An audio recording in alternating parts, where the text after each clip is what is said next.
What do you think is the most important issue facing the student body today, and how would you fix or improve that issue?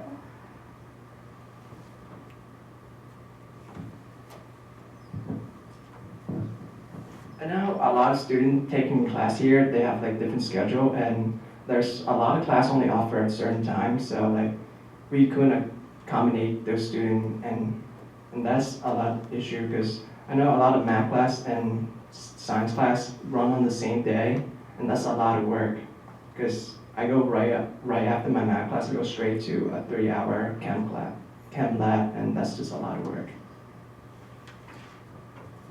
I think the biggest issue facing students here at Carroll is a sense of unity and a sense of pride from being here at Carroll. I think if we involve the students more and get them more active with the activities that we will be presenting here, I think that students will actually feel a better sense of pride and a better sense of unity. So. I would say the biggest issue would be community, because like a lot of students just come here and then right as their classes end, they just leave the college and then just go home, and they don't really have any participation with the college or any of their colleagues in school. And I feel like bringing some sort of recreation or like activities that would bring the students to school and like keep them here longer, I think it would improve the sense of community, because like at like a 4-year university, they're like there all the time, so they have to find stuff to do. While as here, it's a lot harder to keep students around. Okay, so the next question is an audience question from Blair. What is the difference between a team leader and a team member, and is one role more important than the other?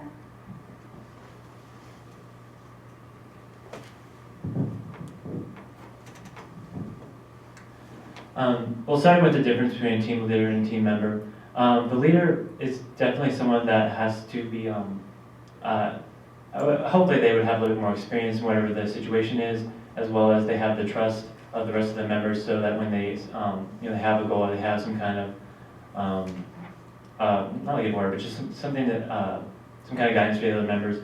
It's something that the other members do trust and they believe that they can follow up with. Whereas a member is someone, and this is just a characteristic of all the like every member of a team, whether it's the leader or just like an average member, but they're able to compromise or work well with others, and just put aside the kind of like the personal bits just to work toward where their goal is. And I do not believe that one is more important than the other, because if you have a bunch of team members and no team leader, chances are you're probably not going to finish that goal within your time limit, or as effectively, or as with as high quality. And also, if you're just a team leader, that's not a team. You have to have other people in order to work with and go with this guideline or go with this goal to accomplish it.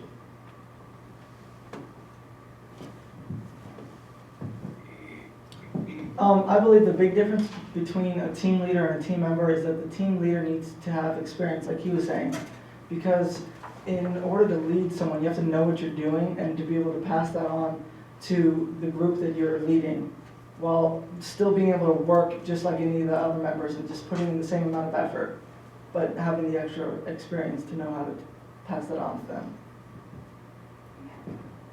The next question.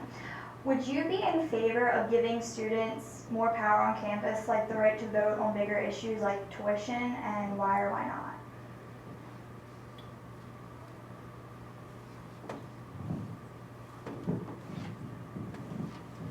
I would definitely like to be able to give the students here at Carroll more ability to vote on certain issues, as well as just to make sure that their voice is more well heard. As far as things like tuition, I don't know if we really even have that kind of influence on that, because that's more of there's tuition for a reason. We have expenses here at school like electricity and air conditioning, all that good stuff, and other factors that stuff like tuition. Money is an issue, so that is always going to be a thing, but I would like to be able to allow other students to have a stronger voice. I mean, we're just the representatives of the student body, but if you can get a little bit more personal as to their personal thoughts and opinions, that'd be great.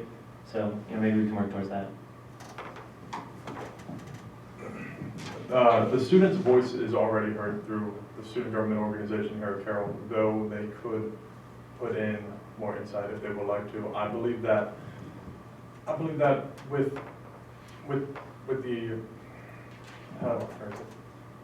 With the things that we provide the students, all the different abilities, they are able to have a say in the college, maybe not directly to who they want to say, but through us as the representatives. I believe that they do have a voice, and not that it needs to be bigger or it needs to be smaller. I think it's already covered very, very well through what we have done.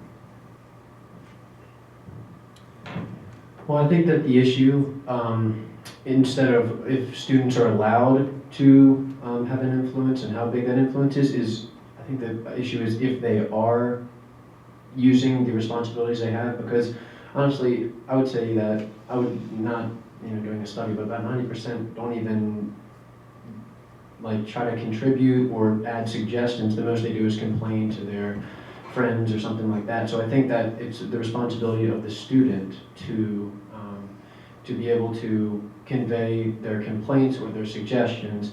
And I think that they probably already have a capacity to do that, but they're not doing that. So I think an encouragement to them would be, look, you need to get involved if you have a complaint. This is what you need to do, and this is how to do that. All right, so the next question, could you define diversity and what role you think diversity should play at Carroll?